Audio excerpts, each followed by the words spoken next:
2025年、9月24日、水曜日、今、午後2時半です。これね、ザンビア側のビクトリアの滝。で、こっちはね、午前中9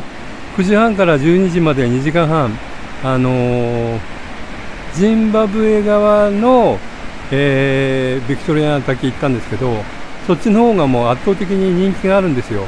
で、入場料は、ジンバブエ側の方が、50ドルだから7500円。こっちのジンバブエ側は多分もう、これからあともう30分か1時間ぐらいで見終わっちゃうと思うんですけど、こっちは、3000円ぐらい。だから入場料そのものが半額なんですよ。で、もう全然、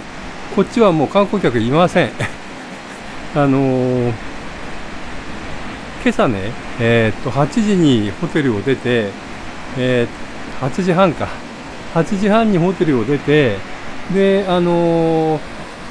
クシー10ドル払って乗って、すぐザンビア側の、ボーダーに着いて、そこからザンビアを出国して、歩くとね、30分ぐらいなんですけど、橋渡って、さらに30分ぐらい歩くと、やっと、ジンバブエ側の、入国のイミグレーションがあるんですよ。で、そこ行って、ジンバブエ側入っ